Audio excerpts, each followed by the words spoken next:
శ్రీ గురుభ్యో నమ. బౌద్ధబంధువులందరికీ కూడా ఓం నమ శివాయ.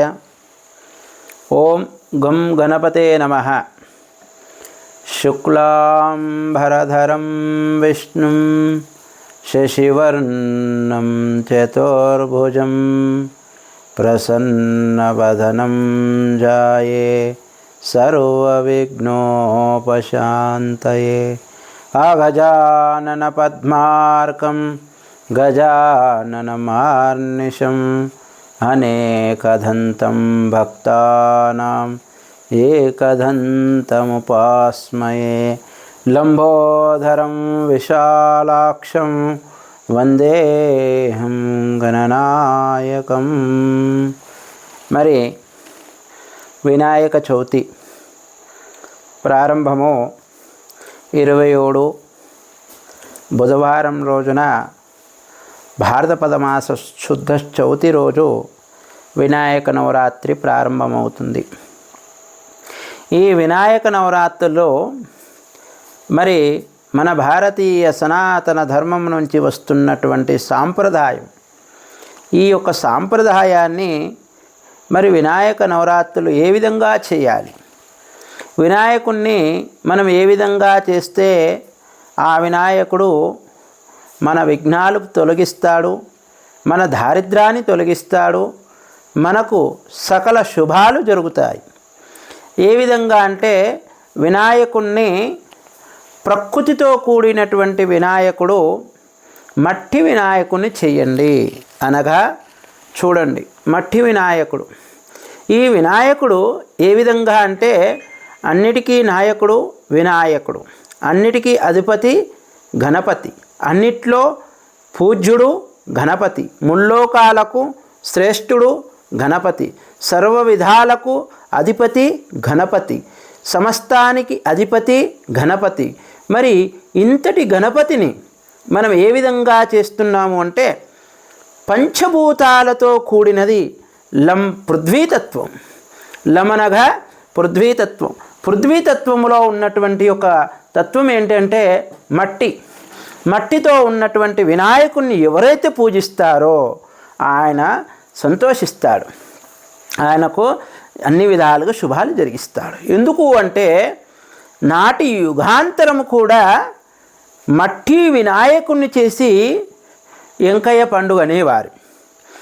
ప్రకృతిలో మరి ఈ మట్టితో ఉన్నటువంటి తత్వం ఏంటంటే ప్రతి ఒక్కరు కూడా మట్టి వినాయకుడు ఉత్తమమైనటువంటి జ్ఞానాన్ని ఇవ్వగలుగుతాడు. ఎందుకు? మనము కొనుకొచ్చే వస్తువు కాదు, సులభ సాధ్యమైనటువంటిది. శ్రమతో కూడినటువంటి వ్యక్తి కొంత శ్రమ చేస్తే సాధన అయినట్టుగా కొంత శ్రమించండి. మట్టి వినాయకుల్లో ఉన్నటువంటి గొప్పతనము మరి ప్రకృతితో కూడినటువంటి ఆ యొక్క పరమాత్మతత్వం అనేక ఔషధాల గుణాలతో, అనేక పుష్పాలతో, పత్రీ దళాలతో అనేకమైనటువంటిది. మట్టి భూమి నుంచి దొరికింది. అదేవిధంగా జలము మరి తడిపితే జలంగా ఆ ముద్దగా తయారవుతుంది. ఆ వాయువు గాలితో ఆరుతుంది వినాయకుడు. ఎంతటి వినాయకుడు చేసినా గాలి తలగాల్సిందే, ఆరుతూ ఉంటుంది. అదేవిధంగా మరి ఆకాశతత్వంలో ఉన్నటువంటి పరమాత్ముడు, ఆ పరమాత్మతత్వం ఆకాశం ఆయనకు చాతుర్యంగా ఉంటుంది. అగ్నితత్వం ఏంటంటే నువ్వు మనసుతో కూడినటువంటి వ్యక్తి ఆత్మతత్వాన్ని తెలుసుకొని పంచభూతాలతో కలిపి పంచభూతాలతో తయారైన వినాయకుణ్ణి ఎవరు పూజిస్తారో వారికి సర్వ విధాల శుభాలు జరుగుతాయి. అందుకే ప్రకృతిని కాపాడండి, పర్యావరణాన్ని రక్షించండి. ఈ రోజుల్లో గణపతిని తయారు చేసేవారు ఎటువంటి వినాయకులు చేస్తున్నారు? ప్లాస్టర్ ఆఫ్ ప్యారిస్, పియుపి, లప్పం, కెమికల్తో కూడిన అనేక రంగులు వద్ది పూజిస్తున్నారు. కానీ అది కాదు. మీరు గణపతి మండపాల్లో కూడా అనేక రకాలైనటువంటి గణపతులను చేస్తున్నారు. సాంప్రదాయకమైనటువంటి గణపతిని పెట్టండి. కొందరు అనేక వారి యొక్క వ్యక్తిగతంగా కారు నడిపే గణపతి, బైకు నడిపే గణపతి, టోపీ పెట్టుకునే గణపతి, ఇంకా ఎన్నో ఎన్నో రకాలైనటువంటి గణపతులు, నానా విధాలుగా గణపతులను తయారు చేస్తున్నారు. అటువంటి వినాయకుడు కాదు. ఆయన సర్వంతర్యామి, నిర్గుణ రూపుడు, అందరికీ అధిపతి అయినటువంటి వాడు, నీకు నాకు ముల్లోకాలకు కూడా అధిపతి అయినటువంటి గణపతి. మరి అట్టి గణపతిని మట్టి శాస్త్రము, కొద్దిగా సాంప్రదాయము, మన సంస్కృతిని కాపాడండి. మీరు గణపతి దగ్గర భజించండి, గణపతి దగ్గర పూజించండి, గణపతి దగ్గర నాట్యం చేయండి, గణపతి దగ్గర కొన్ని విషయాలు తెలుసుకోండి, గణపతి దగ్గర సత్సంగం చేయండి, గణపతి దగ్గర భగవద్గీత చదవండి, గణపతి దగ్గర మీకు నచ్చినటువంటి భజనతో, కీర్తనలతో అన్ని విధాలుగా గణపతిని మీరు ఆరాధిస్తూ ఉండండి. ఆయనకు ప్రధానము డీజేలు, సౌండులు, అనేకమైనటువంటి భయంకరమైన నాదాలతో అవన్నీ పెట్టి మీరు పిల్లలు పతనం అవుతున్నారు, చెడు వ్యసనాలకు దారి తీస్తున్నారు. గణపతి బ్రహ్మచారి తత్వములో, గణపతి తపస్వి చేసినటువంటి తత్వములో, గణపతికి శాంతి సిహనంగా ముల్లోకాల పూజ్యుడు గణపతి. అందుకే ఆరిద్రా గణపతి, మట్టి గణపతి. ఈ గణపతి నవరాత్రులని మరి వినియోగంగా, సత్ప్రదాయంగా మరి ఋషులు, మునులు, తపస్విలు అనేక మంది గణపతిని పూజించారు, గణపతిని స్మరించారు. అందుకు శివుడి కుటుంబములో ఒక గణపతి మరి మనందరికీ అధిపతి. అట్టి గణపతిని మరి ప్రతి ఒక్కరూ భక్తి శ్రద్ధలతో, భజన కీర్తనలతో, నవవిధాల భక్తులతో గణపతిని ఆరాధించండి. గణపతికి ఏం ప్రీతి? ఎటువంటి లక్షణాలు కలిగిన వారు ఉంటే గణపతికి ప్రీతి అంటే పరువులకు సేవ చేయడము ప్రీతి, తల్లిదండ్రుల సేవ చేయడం ప్రీతి, ఎదుటి వాళ్ళకు సహాయం చేయడం ప్రీతి, ఎదుటి వాళ్ళని భావించడం ప్రీతి, ఎదుటి వాళ్ళ మేలు కోరడం ప్రీతి, ఎదుటి వాళ్ళకు సహాయం చేయడం ప్రీతి. గణపతికి ఇవన్నీ ప్రీతికరమైనది. గణపతికి నేను గొప్ప, నేను పెద్దది తెచ్చినా, నాది పెద్దగా వచ్చింది, నేను ఇంత పెద్ద ఖర్చు పెట్టినా, నేను ఇన్ని ఖర్చు పెడుతున్నా, నేను ఇంతగా చేస్తున్నా, ఇవన్నీ కాదండి. గణపతికి ఉండాల్సినటువంటి తత్వము మీరు ఎదుటి వాళ్లకు సహాయం చేసే గుణము, పరోపకార బుద్ధితో కూడిన గుణము, పరోపకారమైనటువంటి జ్ఞానము, పరోపకారమైనటువంటి తత్వము గణపతిది. అందుకే గణపతి తత్వము చాలా ఉత్తమమైనది. దృష్ట సంవారణ శిష్ట రక్షణ కోసం వచ్చినవాడు అయోనిధుడు, ఆయననే నిర్గుణ స్వరూపుడు, ఆయన మహా గొప్ప తపస్సంపన్నుడు. అందుకే వేదాంతమైనటువంటి వేదాన్ని వినండి, ఒక జ్ఞానాన్ని వినండి, యజ్ఞ యాగాలు చేయండి. గణపతి దగ్గర గణపతి యొక్క తత్వాన్ని మంచి భావనతో పెద్దలతో సాంగత్యం చేయండి. మన సనాతన ధర్మం గురించి చేయండి. అదేవిధంగా గణపతిని ఎంత ఊరేగింపు చేసి, ఎన్ని భజనలతో, ఎన్ని కీర్తనలతో, ఎంత ఆనందంతో, ఎంత ఉత్సాహంతో మండపాలు వేసి ఆయనని స్వాగతం పలికి ప్రతిష్ఠిస్తున్నారో, పోయే రోజు ఆ నవరాత్రులల్లా మీరు అనేకమైనటువంటి వ్యసనాలు, మధుపానీయం తాగి, మందు తాగి, చెడు వ్యసనాలతో గణపతిని మీ మత్తులో ఉండి, మీ గమ్మత్తు చేసుకొని ఆయనని విసిరేస్తున్నారు. మరి పెట్టడం ఎంత వైభవంగా పెడుతున్నారు, పెట్టడం ఎన్ని విధాలుగా బాగు చేస్తున్నారు, పెట్టడం ఎంత ఆనందంగా చేస్తున్నారు. మరి నిమజ్జనం కూడా ఆ విధంగా చేయండి. నిమజ్జనం శాంతిగా చేయండి, నిమజ్జనం బాగు చేయండి.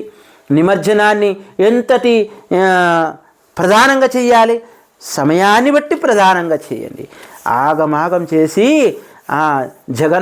అనేకమైనటువంటి జాగరణ ఎట్లాంటి పడితే అట్లా ఏదో ట్రాక్టర్కి మీదికెళ్ళి నూకేయడము, మీదికెళ్ళి నూకేయడము, ఎక్కడికెళ్ళో పడేయడము, నా పని అయిపోయింది అనుకోకండి. మీరు దేవత ఎంత ఆర్చించారో, ఎంత పూజించారో, ఎంత భక్తి శ్రద్ధలతో కొలిచారో, అదేవిధంగా మంచి భావనతోనే ఆయనని జలములో, అందుకే మళ్ళీ మట్టితో చేసిన వినాయకుడు మళ్ళీ లీలలో కలిసిపోతున్నాడు.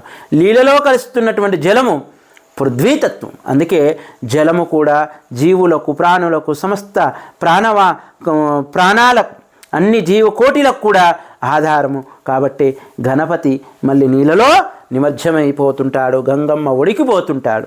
మరి ఈ సంవత్సరం కూడా గణపతి యొక్క నవరాత్రులు 9 రోజులే చెయ్యండి. 9 రోజులు చేసి 10వ రోజు నిమజ్జన చేయండి. ఎందుకంటే ఈ సంవత్సరము సంపూర్ణమైనటువంటి చంద్రగ్రహణం ప్రారంభమవుతుంది. ఆ చంద్రగ్రహణం వల్ల మనం చేసే వాళ్ళ యొక్క ఈ నిమజ్జనాల వల్ల మరి సమయానుకూలాన్ని బట్టి నిమజ్జన చెయ్యరు. కాబట్టి మీరు 10వ రోజు నిమజ్జన చేయండి. 9 నవరాత్రులు భక్తి శ్రద్ధలతో కొలిసి 10వ రోజు నిమజ్జన చేయండి. ఎందుకంటే గ్రహణ సమయంలో గణపతి నిమజ్జన అవ్వకూడదు. శాస్త్రాలు మరి మనకు ముందు సూచన కూడా ఇస్తున్నటువంటి వేదోక్తమైన పండితులు, వేదాంతం తెలిసిన వారు, శాస్త్రం చెప్తున్నటువంటి పంచాంగరీత్య కూడా మనకు తెలుస్తున్నటువంటి విషయములో సంపూర్ణమైన చంద్రగ్రహణం ఉంది. కాబట్టి ఆ గ్రహణం రోజు మనము గణపతిని నిమజ్జన చేయకూడదు. అందుకే గంగమ్మ ఒడికి తీసుకెళ్ళేది 10వ రోజు తీసుకెళ్ళండి. కానీ మరి జాగ్రత్తలు చూసుకోండి. ఎటువంటిది? మీరు చేసే భక్తి కరెంటుతో కానీ, మరి దించే నిమజ్జన సమయంలో కానీ, డ్యాన్సులు చేసే సమయంలో కానీ, నాది గొప్ప నీది గొప్ప, నాది ముందు నీది ముందని తరకవాదాలు, వితండవాదాలు, వాదోపవాదాలు చెయ్యకండి. చిల్లర గుణం చెయ్యకండి. చిన్నగా మీరు తెలిసినటువంటి భక్తితో శ్రద్ధతో గణపతిని కొలవండి. మట్టి వినాయకున్నే కొలవండి. అందుకే ఈయన అందరికీ అధిపతి గణపతి.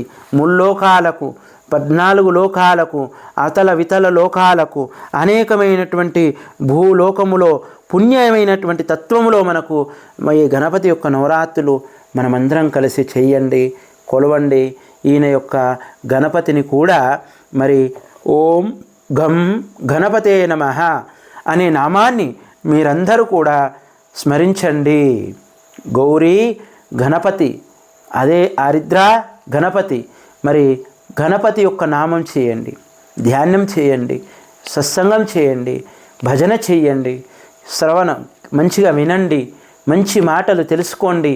10 మందికి మేలు చేసే భావాన్ని, ఒక ఊరుకు మేలు చేసే భావాన్ని, ఒక ఊరుకు మంచి చేసే భావాన్ని అందరికీ అధిపతి. అందుకే ఏ గుడికి పోయినా, ఏ దేవాలయానికి పోయినా, ఏ వ్రతము చేసినా, ఏ యాగము చేసినా, ఏ శుభకార్యం తలపెట్టినా ముందుగా గణపతినే పూజించి గణపతిని భక్తి శ్రద్ధలతో కొలిసి మనం ప్రారంభం చేస్తాం. కాబట్టి అట్టి భక్తి శ్రద్ధలు మీరందరూ కూడా ఉండాలి. ఈ గణపతి చూడండి, చతుర్భుజం, శుక్లాంబరధరం విష్ణుం శశివర్ణం చతుర్భుజం, 4 భుజాలు గలవాడు, ప్రసన్నవదనం. ఎవరైతే ఆయనని ప్రసన్నంగా మనసులో బ్రహ్మచర్యాన్ని పాటించి మనసారా ఎవరైతే తపస్సుగా చేస్తారో ప్రసన్నవదనం ధ్యానం చేసినట్టుగా ఆయన దర్శనమిస్తాడు. మనసు శాంతిగా ఉండండి, మనసుని ప్రశాంతంగా నిలవండి. ధ్యాయే సర్వవిఘ్నో. మీకు ఎవరైతే ఆయన దర్శనము మీరు ప్రశాంతంగా, శాంతంగా, ఆనందంగా చేసుకుంటారో వారికి సర్వ విఘ్నాలు హరిస్తాయి, సర్వ ఆటంకాలు పోతాయి, దృష్ట గుణాలు పోతుంటాయి, దుర్బుద్ధి అసలు ఉండదు. అందుకే 68 వర్గాలని 6 అనగదొక్కాలి. అప్పుడే తపస్సు అవుతుంది. కామ క్రోధ లోభ మోహ మదమచ్చర్యాలతో కూడినటువంటి తత్వాన్ని మరి గణపతి యొక్క తపస్సు చెయ్యాలి అంటే ఇవి ఉండకూడదు. ఒక స్త్రీని గౌరవించండి. మీరు మండపాలకు వచ్చినా, ఎక్కడికి వచ్చినా, ఎక్కడ చేసినా, ఏ కార్యం చేసినా స్త్రీ పట్ల గౌరవాన్ని ఉంచండి. ఈయన అంతటి గొప్పవాడు. ప్రసన్నవదనం ధ్యాయే సర్వ విఘ్నోపశాంతయే. శాంతిగా ఉండండి, ప్రేమగా ఉండండి, భక్తిని నెలకొల్పండి. అదేవిధంగా జ్ఞానాన్ని కూడా మరి నెలకొల్పండి. మరి ఈ అనేక మంది మఠాధిపతులు, మహర్షులు, యోగులు, అనేక పీఠాధిపతులు, సత్పురుషులు అందరూ కూడా శాంతి ప్రేమతోనే ఆ యొక్క గణపతిని పూజిస్తున్నారు, గణపతిని నమస్కరిస్తున్నారు. అందుకే గణపతి భారతీయ సనాతన ధర్మానికి, మన సనాతన ఋషి సంపత్తికి కూడా ఋషితుల్యమైనటువంటి ఆయననే మార్గదర్శకుడు. ఆయనని ఎవరు నమ్ముతారో వారందరూ కూడా సమస్త దారిద్ర్యం దూరమై సకల శుభాలు, విద్య, జ్ఞానము, సంపద అన్నీ కూడా లభిస్తూ ఉంటాయని కోరుకుంటూ, మీరు ప్రత్యేకమైనటువంటి విషయములో గణపతి ఎంత పెద్ద కాదు, భక్తి ఎంతదన్నది చూసుకోండి. నేను ఇంత పెద్ద పెట్టాను పూజలు లేకుండా కాదు, గణపతి యొక్క లడ్డు వేలం వేస్తున్నారు, అట్లాంటి వేలాలు వేయకండి. వేలం వేయడం కరెక్ట్ కాదు. గణపతిని ప్రసాద రూపకంగా భక్తితో కొలిసే భగవంతుని యొక్క ప్రసాదం ఎవరు వెలకట్టే అవకాశం లేదు. ప్రసాదాన్ని ప్రసాదంగా స్వీకరించడం, ప్రసాదాన్ని భగవంతుని కళ్ళకు ఆ ప్రసాదాన్ని అదుకొని తినేటువంటి మన సనాతన ధర్మం కాబట్టి మరి అటువంటి యొక్క ధర్మాన్ని ప్రతి ఒక్కరూ ఆచరించాలని ఆశిస్తూ, మరి ఈ క్షేత్రములో ఉన్నటువంటి అమృత గణపతి, మహాగణపతి ఇక ఇక్కడ కూడా సిద్ధి బుద్ధి సమేతంగా ఈ క్షేత్రంలో విరాజిల్లుతున్నాడు. మరి ఈ క్షేత్రంలో కూడా ఆ యొక్క నవరాత్రులు జరుగుతుంటాయి. నవరాత్రుల యొక్క సమయములో ఇక్కడ కూడా పూజలు అందుకుంటూ ఆ భగవంతుని యొక్క అనుగ్రహ, గణపతి యొక్క అనుగ్రహ పిల్లలకి, పెద్దలకి, మహాత్ములకు, పీఠాధిపతులకు, ఋషులకు, భారతీయ సనాతన ధర్మాత్ములందరికీ, పుణ్యాత్ములందరికీ కూడా ఇది ఎంత ఎవరికి తెలుస్తుందంటే భక్తి కలిగిన వాడికి, మరి భజించే వారికి, స్మరించే వారికి, పుణ్యాత్ములైన వారికి ఈ తత్వం కొంత తెలుస్తుంది. కాబట్టి మరి ఇత్యాది వాళ్లకు మరి తెలుస్తుందని చెప్పలేం. తెలుసుకొని మార్గదర్శకంగా నడిస్తే ఇంకా అంతో ఇంతో కాదు, అనంత సంపత్తి కలిగి ఉంటారు. మరి అనంత సంపత్తి మనకి నవరాత్రులు కాబట్టి నిష్ఠతో, నియమంతో అందరూ పూజించాలని కోరుకుంటూ, ఓం గణపతే నమః, ఓం గణపతే నమః, ఓం గణపతే నమః, ఓం గణేశాయ.